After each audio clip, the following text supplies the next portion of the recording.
A brand new 767. Fuel pressure? Why would that be? How come I have no instruments? A catastrophic failure at 26,000 feet. Winnipeg, Air Canada 143. Air Canada 143, go ahead. Just lost both engines. Holy cow! I'm talking to a dead man. How far are we from Gimli? You're approximately 12 miles from Gimli right now. I guess I'll just slip it. The crew is out of options and running out of time. They're at the controls of a 95-ton jet that's quickly falling from the sky.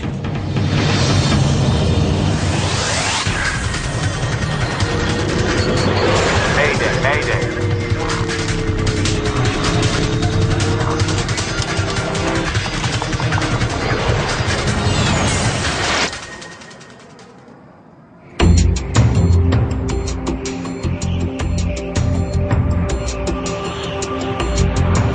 In placid skies over central Canada, Air Canada Flight 143 is just past the halfway mark of its journey from Montreal to Edmonton, Alberta.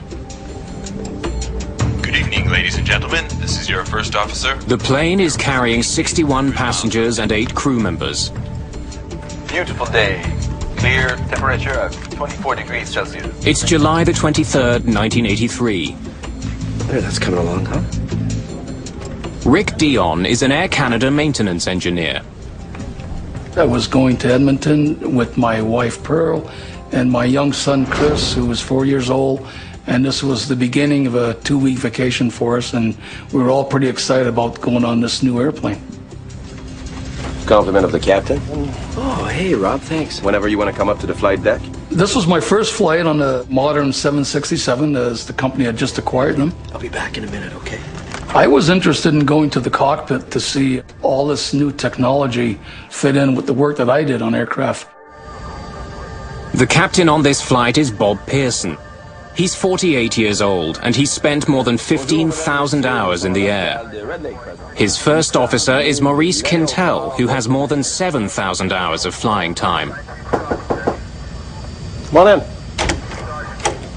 Pardon me, gentlemen? Rick. I knew Bob Pearson from the small flying club that I attended in St. Lazare, and he was actually one of the local pilots there that used to do some gliding, and he also flew the ultralight lasers. We had departed heading northwest, a nice clear sunny day in July. We're a flight plan at 39,000 feet. There were a few airplanes that flew that high in 1983, and we requested 41,000 feet, which got us further above the jet stream out of the west. The crew may have accumulated a lot of hours in the air, but very few in this plane. It's Boeing's latest and most advanced wide-body jet, the 767.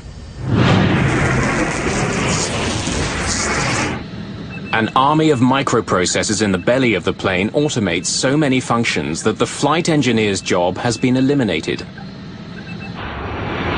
This is one of 4 767s that Air Canada has recently acquired.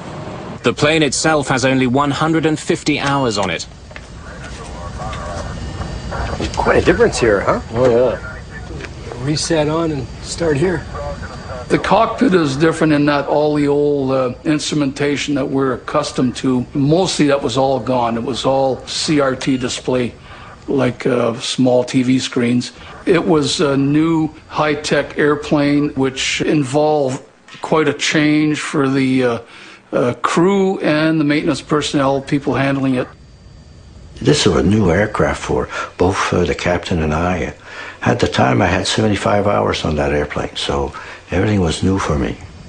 Pilots and maintenance crews are both still getting to know this airliner.